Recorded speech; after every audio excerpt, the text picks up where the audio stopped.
na siyang pagatan-ahon karon what that truly means for us believers today. Why is that significant? How important that is that we will understand the power of the resurrection of Jesus Christ. So, let me read to you. Akong gihangyo ang tanan sa pagtindog as we read our passage. It's found in 1 Corinthians 15, chapter 15, verses 12 to 20. Now, if Christ is preached that He has been raised from the dead, how do some among you say that there is no resurrection of the dead? But if there is no resurrection of the dead, then Christ is not risen. And if Christ is not risen, then our preaching is empty, and your faith is also empty. Yes, and we are found false witnesses of God, because we have testified of God that He raised up Christ, whom He did not raise up. If in fact the dead do not rise, for if the dead do not rise, then Christ is not risen. Verse 17, and if Christ is not risen, your faith is futile. You are still in your sins. Then also those who have fallen asleep in Christ have perished. If in this life only we have hope in Christ, we are of all men the most pitiable. But now Christ is risen from the dead and has become the first fruits of those who have fallen asleep. Let's pray. Father, we thank you for your word today. Thank you, Lord God, for this truth. Thank you, Lord Jesus, for giving us wisdom and understanding today to receive your word with all of our hearts, Lord. Holy Spirit, thank you, God, that you will be the one to speak to us, to preach to us today, to help us understand today, so that we will have this revelation of why believers have hope today and our faith cannot be shaken because of Jesus' resurrection. Thank you, Lord, for your message. In Jesus' name, amen and amen. Be seated. This Sunday, we're going to talk about He lives, the present impact of the risen Christ. What is the present impact of the risen Christ? Of the risen King sa atong tagsa-tagsa kakinabuhi? Moto atong gibasa kaganina sa early church manggod, mga believers ito, some were confused. Kay paglubong nila sa ilang mga loved ones, naamagoy mo ingon nga walay resurrection. So evidently a belief spread that Christians nga nangamatay will not be raised from the dead. Motong argument kaganina. Kay naay ilang mga gipanglubong unya nay mo uban mo ingon nga walay resurrection. Ang ilang mga loved ones nga ilang gilubong will not be raised from the dead. So, gi-address na siya ni Paul nga problema sa 1 Corinthians 15. Iyang gi-remind ang iyang readers of the resurrection sa believers nga magdepende whether or not Jesus Himself rose from the dead. So, ang atong resurrection, magdepende siya kung si Jesus nabanhaw ba. Okay? Naadiha nakaangkla kung ang atong resurrection nakaangkla siya kung si Jesus nabanhaw ba. Right? So, importante kayo, wala man gi-rebuke ni Paul ang Corinthians, no? For their fears and doubts. Naba mo'y fear that when your loved ones die, di na nimo siya makita. Atay nga na nga fears, right? Nga kung mamatyan ka karon, ang imong fear is that you lose the person forever. But ang reality actually is that for us believers who believe in the resurrection, the reality is that ang atong mga loved ones nga mga wala or mga una karon ato ra ng apostle pohon. Ato ra silang makita balik pohon. And yes, understandable nga mingawon ta, tinuod na siya, dili na siya mawala. But ang hope is that one day we will see them again. Asa? In heaven. Amen? Muna nga, yes, mag-uulta kay mawala sila, but there is hope for us. Why? Because we believe in the resurrection. That's why kuha ni Paul, wala man niya gi-rebuke ang ilang fears, ang ilang doubts. Wag yapon niya gi-try to prove ang resurrection. iyang gi-point ba, iyang gibalik, gusto niya i-remember that God raised His Son. God raised Jesus Christ. So everything hinges on that. Naadiha nakahawid tanan, naadiha nakahikot tanan. Right? So manang na yung mga question. What if Jesus has not been raised from the dead? Have you asked the question? What if Jesus has not been raised from the dead? And there are still a lot of people asking that question.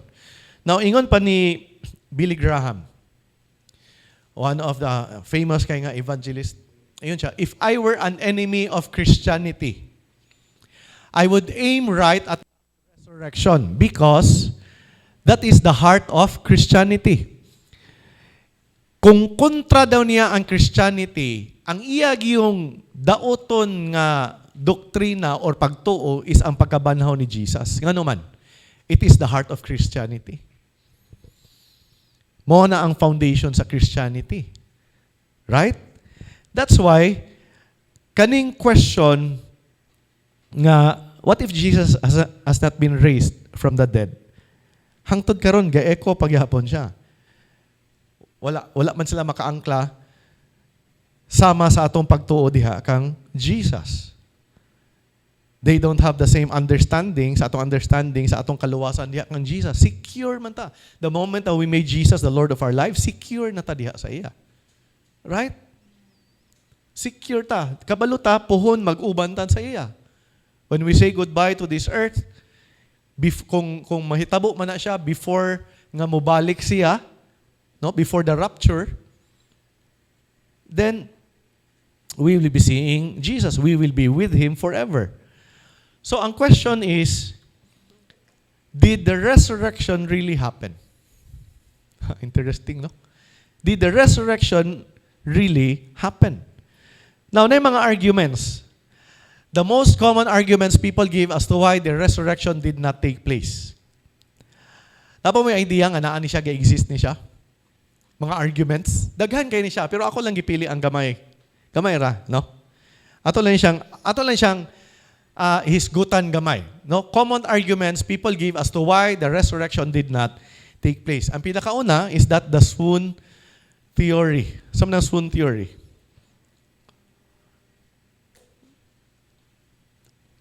Swoon theory means Jesus did not actually die, but He went into a deep coma. Mga gitawag na swoon. Okay? From the severe pain and trauma of the crucifixion. However, He revived in the cool atmosphere of the tomb. Ano siya gitawag na swoon theory. Nga tungod sa kasakit sa iyang gibati sa cross, nakuyapan lang siya. Nakuyapan. Wala gid siya namatay. Nakuyapan sa kasakit. Unya, pag-abot niya dito sa diha nga gilubong na siya, wala siya nabanhaw, kaya man siya namatay. No? Ang nahitabo, kaning He revived. He revived, unya iyang gihubo ang He stripped off katong cloth nga gi-wrap sa iya. Unya iyang ang stone that covered the tomb, no? Iyang gisibog. Og nigawas dayon siya. But you know what? Always understand, kaning mga Roman guards, they are experts in execution. That's why in John 19:33 to 34 it says, "But when they came to Jesus and saw that He was already dead, they did not break His legs." The reason nga wala nagi-break ang iyang legs kay pagtan-aw nila patay na. But one of the soldiers pierced His side with a spear and immediately blood and water came out, proving that He on that cross was already dead. Again, understand, they were experts at execution. So certain sila nga dapat ang tanan nga naa dinha sa cross patay na gyud. That's why wala sila ni bother to break Jesus' legs. Now, understand kung kana siya ang nahitabo. Imagine na lang god ang loss of blood. Nya ni revive ka unya sa imong kusog. Gibalik-balik na imong kan tungod kay grabe nga bunal. And then for 40 days, guban ka sa imong mga disciples sa imong kahimtang. That's just not right. Right? Oh, so isa na siya. Ikaduha, ay gitawag nga the no burial theory.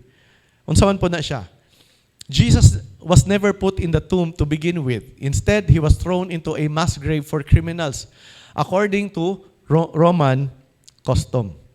So, kung tinuod magalingi siya, neither the Jewish leaders or the Roman soldiers would have bothered to seal the tomb. Kung tinuod magali na, nga gilabay na lang siya, wala na lang unta nila gipasilyuhan ang tomb because the tomb existed. Na mabasa na to sa Matthew 27, 63 to 66. So niduol ang mga Pharisees, religious leaders, balik dito kang, I think it's Pilate. Sir, we remember while he was still alive, how that deceiver, yan ang tawag kan Jesus. After 3 days, I will rise. Kaya mao man ang ingon ni Jesus. Therefore, command that the tomb be made secure until the 3rd day. Okay? Lest his disciples come by night and steal him away and say to the people, he has risen from the dead. So the last deception will be worse than the first. So Pilate said to them, you have a guard, go your way. Make it as secure as you know how. So they went and made the tomb secure, sealing the stone and setting the guard. Right? So atong makita din ha, nga, naagyod ang tomb. Gisilyuhan gyud ang tomb. Amen? So sa ato pa, wala ni klaro nga theory. Okay? Dili mo pasar. Ikatulo,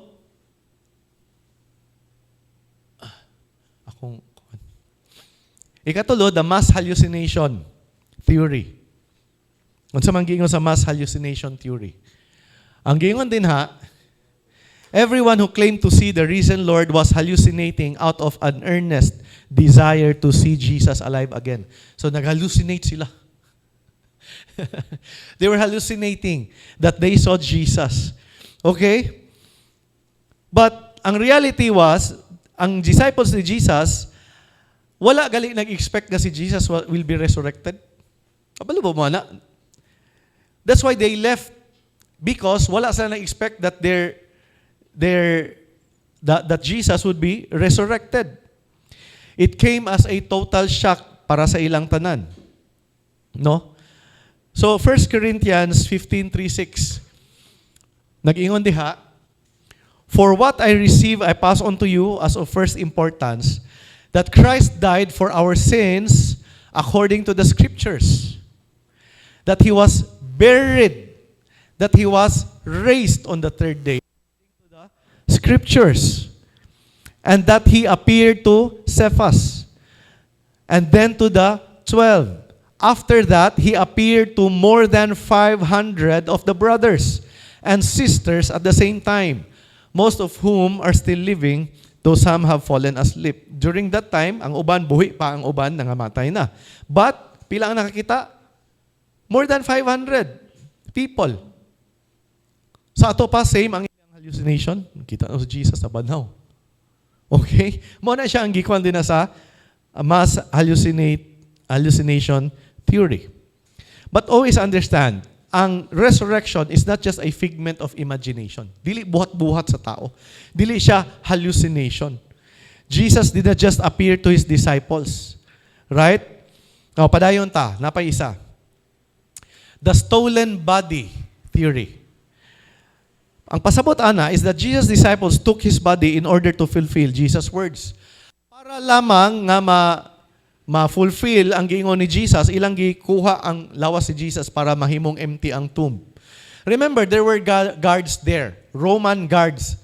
Gahi ni sila mga gwardiya. Hindi sila basta-basta. Ang gipangbutang didto. Right?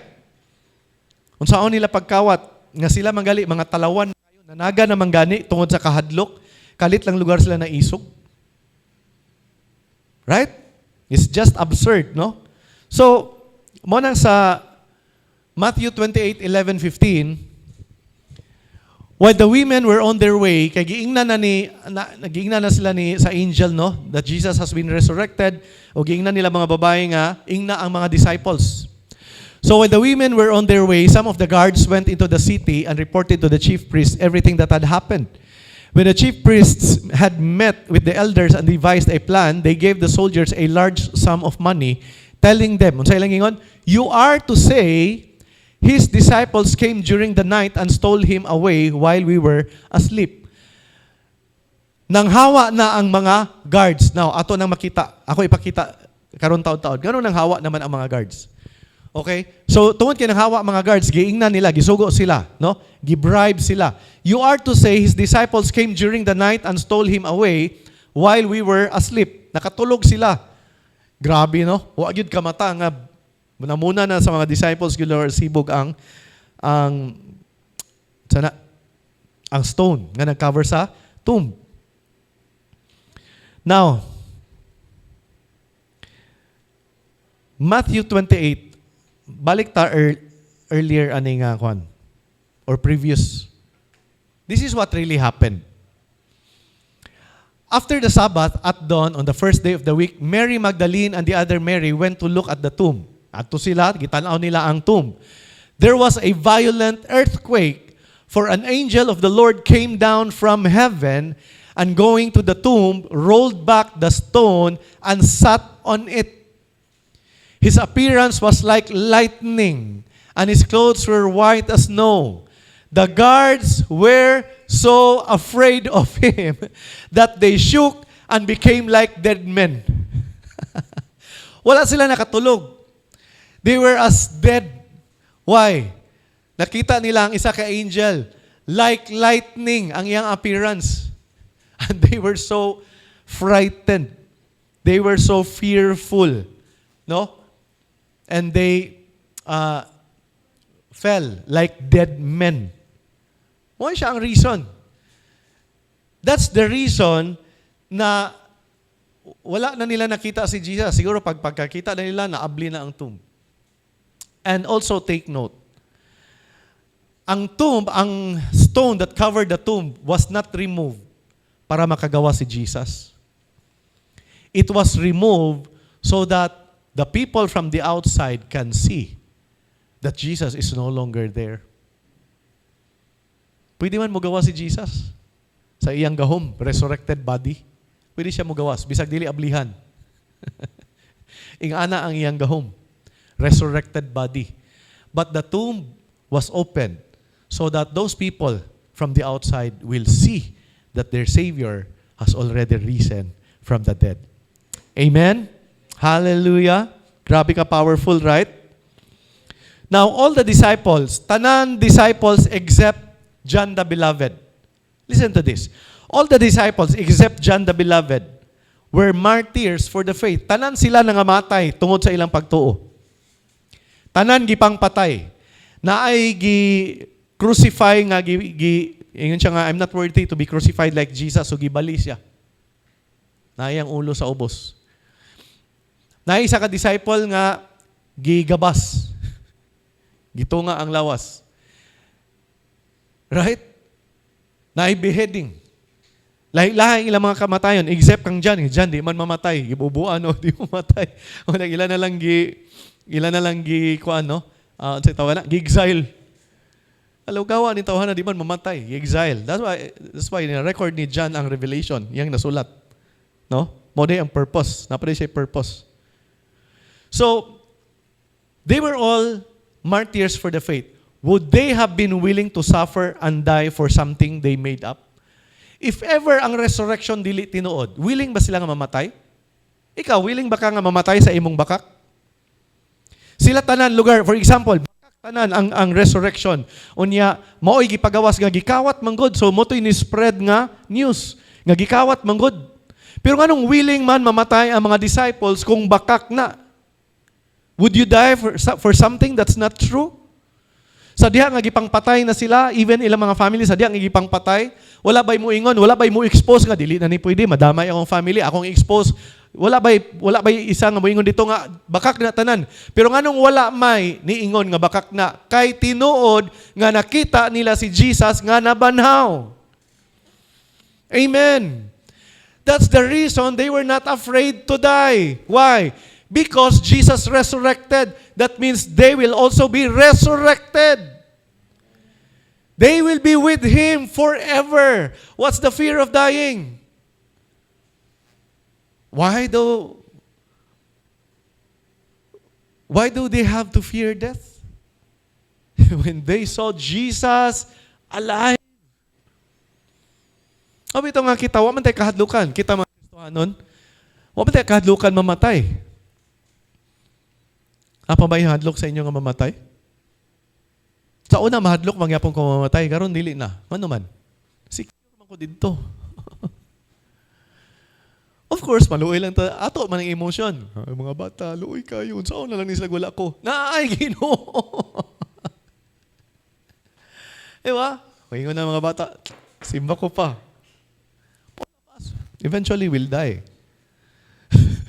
Bisa kung saan na tugduk-duk. No?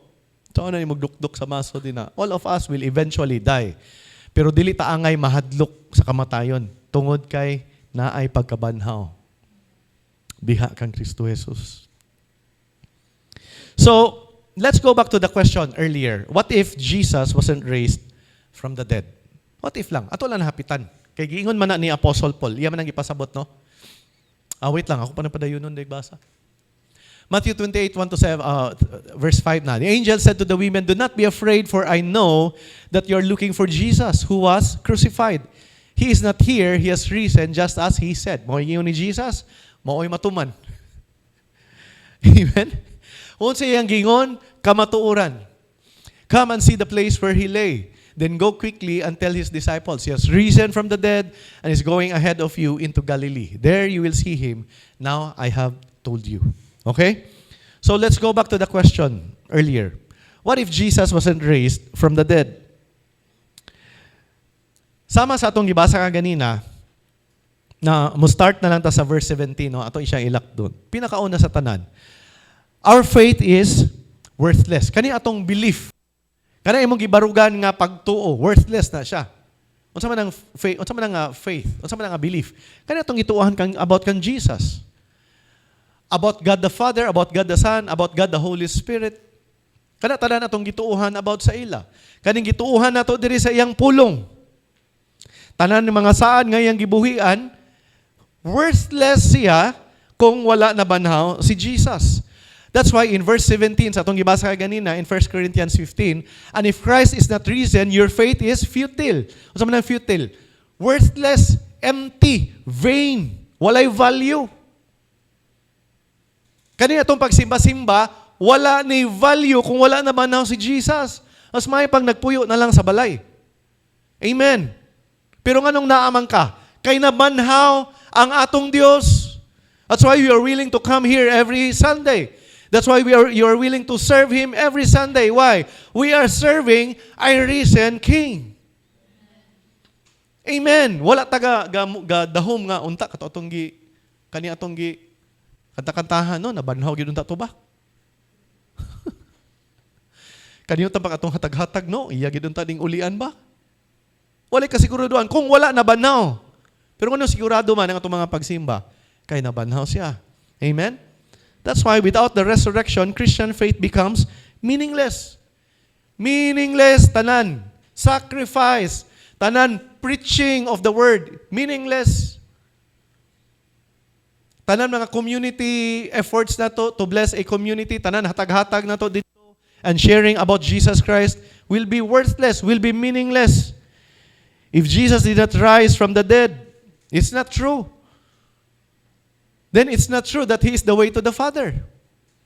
Then it's not true that He is the Messiah. It's not true that He is the bread of life. It's not true that He is the living water. It's not true that He is healer, provider, deliverer. It's not true, right? And every promise He made is not true. Kung wala nabanhaw, dabi kay nabanhaw man. Then tanan saad nga atong gihawiran, tinuod og atong makita. Amen. Amen. Ikaduha, we are still in our sins. If Jesus wasn't raised from the dead, we are still in our sins. Kita tanan na, pata sa itong mga kasalanan. Again, it's in verse 17. It says, you are still in your sins. Without the resurrection, there is no forgiveness. Kung wala na banhaw si Jesus, ingon ang pulong sa Ginoo, without the shedding of the blood, there is no forgiveness.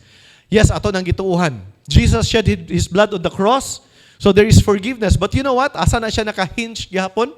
Sa iya gihapong pagkabanhaw. Kung wala na banhaw si Jesus, there is no forgiveness. Walay kapasaylo ang tanan. Kaya ang iyang pagkabanhaw, mooy nisilyo sa tanan nga iyang giistorya. Sealed everything that He spoke. Right? So without the resurrection, there is no forgiveness. There is no pardon, and believers are still trapped in their sins because resurrection is proof of justification. Kung wala na banhaw si Jesus, walay kaluwasan. Christ's death cannot save us kung nagpabilin siya sa lubnganan. Right? Ikatulo, we have no hope for eternal life. So John 3:16, for God so loved the world that He gave He sent His only begotten Son. Whoever believes in Him shall not perish, but have eternal life. Will not perish, but have eternal life. So in verse 18 of 1 Corinthians 15, then also those who have fallen asleep in Christ have perished. Fallen asleep, those who have died in Christ. Someone died in Christ. Died believing in Jesus. Okay? Died believing in Jesus Christ, have perished. So without the resurrection, those who died believing in Him are lost forever. Perished. Someone perished. We experience the wrath of God and we go to hell. All of us will go to hell.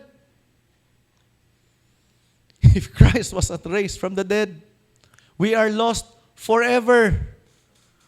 We are condemned forever. Amen.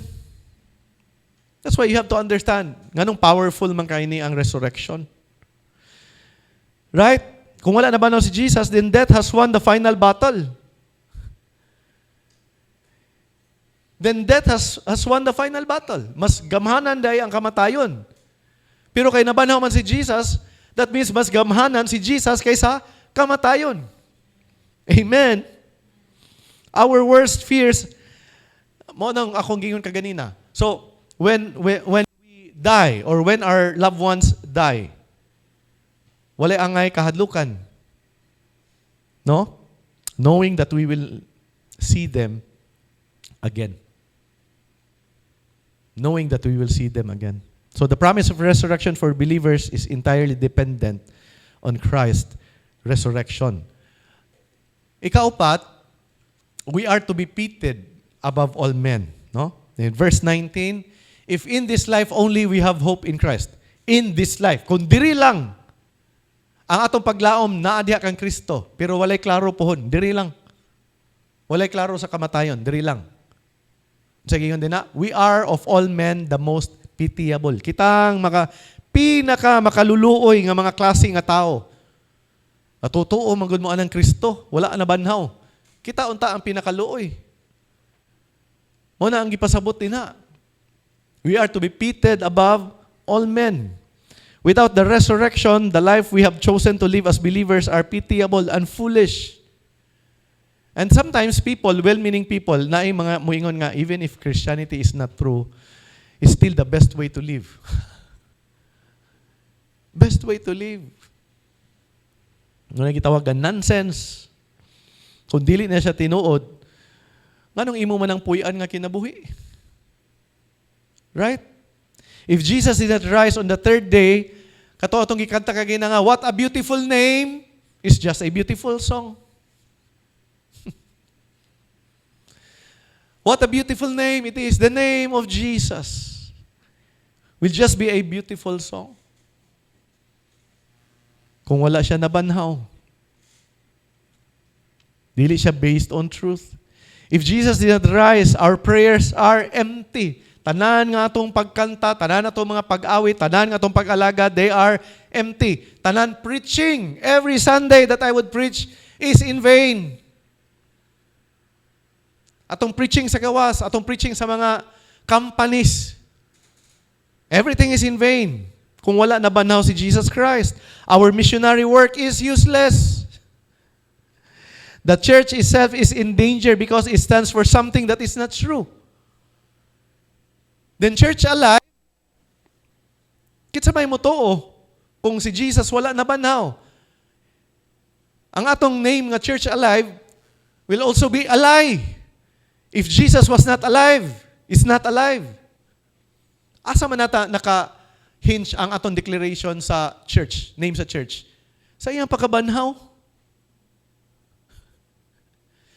The church is alive because Jesus is alive in us, in this church.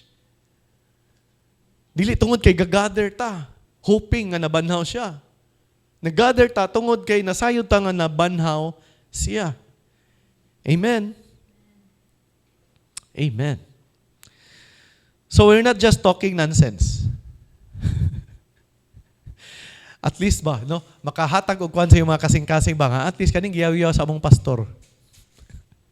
Kada Domingo nga among gipaminaw, dili day ni nonsense. Ano man, nabanhaw man si Jesus.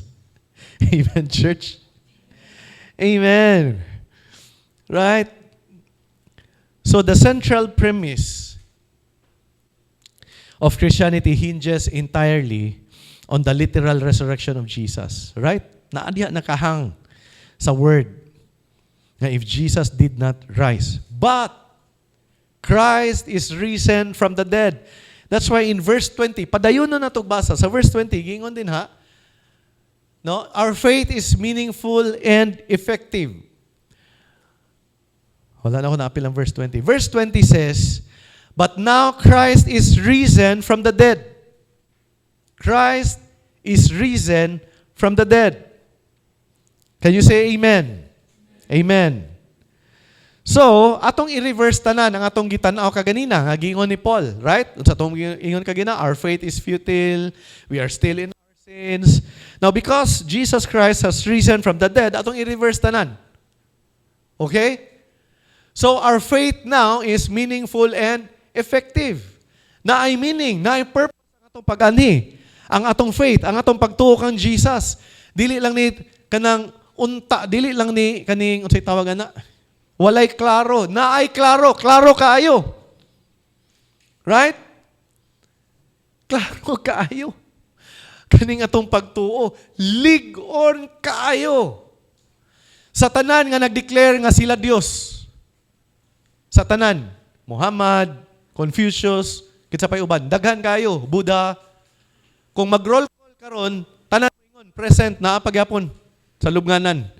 Isa lang ang Ginoo nga dili nimo makita sa iyang lubnganan. Only Jesus Christ. Only our Savior, only Christ. Ang wala na sa iyang lubnganan. Ang uban na apagyapon. Ilang mga bukog na agyapon didto. But Jesus did not remain inside the tomb. Amen. That's why our faith is meaningful and effective. Kanya itong tanan mga ginabuhat din, hindi na siya sayang. Hindi na siya in vain. Your giving is not in vain. That's why may ko meaningful. Tanan nga imong gabuhaton para sa Ginoo, meaningful. It has purpose. Right? And it's effective. Our faith is effective. Because Jesus is alive. So kung unsa ang whatever promise nga gihatag ni Jesus sa ato, you know what? They are all backed by an empty tomb. Right? Tanan saad. Mo nang pwede kinato siya hawiran. Pwede na to pasalamatan. Pwede ta mag-rejoice daan. Ngano man. It's backed by an empty tomb. Amen. So Paul assures believers that because Christ rose from the dead, all efforts, service, and faith dedicated to God have eternal value and are never wasted. Ano siya eternal value? So Christ's resurrection is the strong foundation of Christian faith. Di ta basta-basta mahugno, di ta basta-basta matayo, gano man. Nabanhaw ang akong Dios. Ug tungod kay nabanhaw ang akong Dios, naa diha sa iya akong paglaom. Kung nabanhaw siya, walay imposible. Walay imposible. Amen? Amen.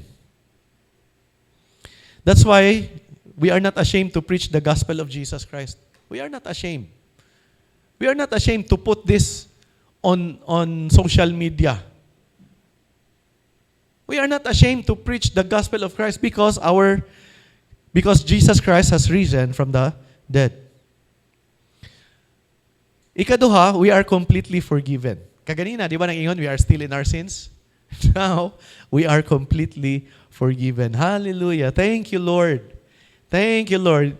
Your faith is not futile and you are no longer in your sins. Romans 4:24-25. But also for us to whom God will credit righteousness, for us who believe in Him, who raised Jesus our Lord from the dead, He was delivered over to death for our sins and was raised to life for our justification. Pasabot ana, Jesus or Christ's resurrection is the confirmation of our forgiveness and righteousness before God. Tungod kay nabanhaw siya, it is confirmed. We are forgiven people. Dili ka dapat magduha-duha kung gipasaylo ba ka? Gipasaylo na ba ko? Sigurado ba ka niya akong kinabuhi? Sigurado ka niya akong gituuhan? Sigurado ka niya akong pagkakristuhan nun?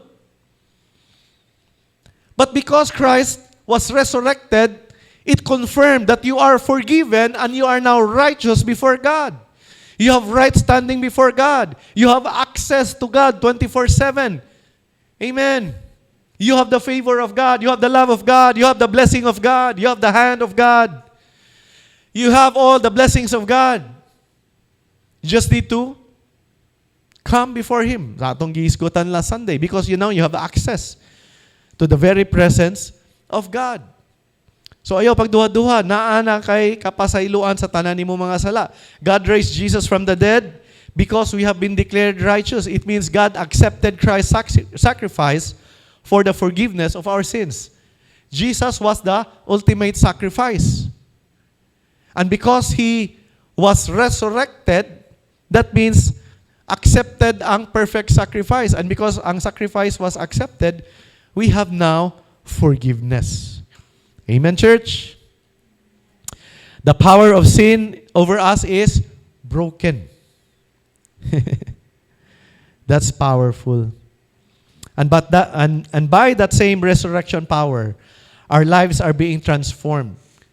Kanina itong gift of no condemnation will transform your life, will renew your life, will empower you to resist anything that will lead you to sin or to live in sin. Kaning resurrected life or life in Christ will empower us to live a life that gives glory and honor to God. Ikatulo, we have hope for eternal life. Kaganina, we have no hope for eternal life. We are lost. But now we have hope for eternal life. Why? Because Christ is risen from the dead. John 11:22, Jesus said to her, I am the resurrection and the life. He who believes in me, though he may die, he shall live. Mga matay ta, but we will live forever with Him. Amen.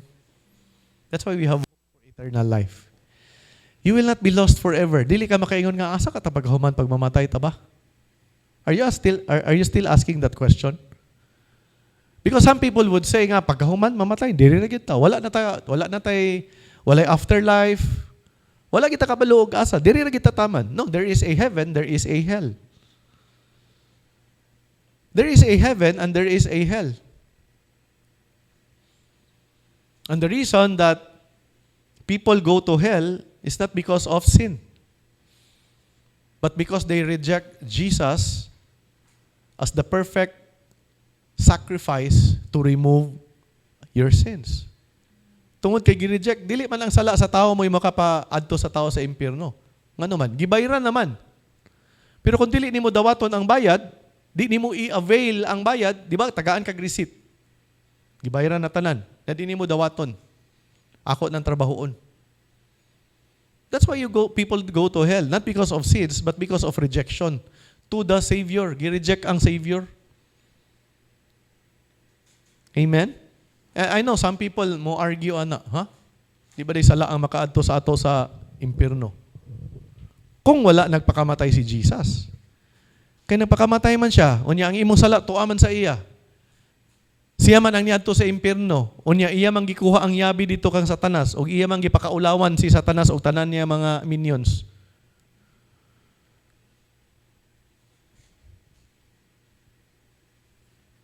Amen. He who believes in me, though he may die, he shall live. Church, we will live forever. We will live forever. And it will be a glorious celebration in heaven. No? Munang andam-andam mo kay kita acoustic rata diri pag abot sa heaven na. Kuya okay praise and worship dito. Masig makurat mo wa. Pawira sa mga angels oy. Wah. Pawira oy. Si David ito. I think mag-lead yapon sa worship. Si King David.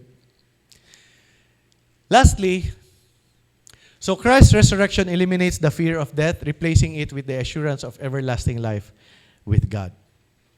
Lastly, we are victorious. Amen. So 1 Corinthians 15:55 to 57. Where, O death, is your victory? Where, O death, is your sting? The sting of death is sin, and the power of sin is the law. But thanks be to God, He gives us the victory through our Lord Jesus Christ. Christ's resurrection secured the ultimate victory for every believer in every area of life. Church, madaugon. Madaugon ta nga mga Kristohanon. Taliwala sa mga kahimtang bitaw, madaugon ka. Taliwala sa mga ipangatubang, taliwala sa mga kahadlok, taliwala sa mga kabalaka, madaugon ka. Nga naman, naa ka gibutang sa madaugon nga Dios. The Bible says that God placed us in the beloved, in Jesus Christ. And Jesus was victorious over death. That means we are also victorious because we are in Christ Jesus, our Lord. Amen, church? Madaugon ka. Kung na mga sitwasyon sa kinabuhi nga nagtuo ka nga pildi ka, it's just temporary. There's always hope for us. Why? Because Jesus did not remain dead. He was risen from the dead. The central premise of Christianity hinges entirely on the literal resurrection of Jesus. Meaning, if it did not occur, the entire foundation collapses. But Christ is risen from the dead. Matthew 28:6, He is not here, for He is risen, as He said. Angel on the track.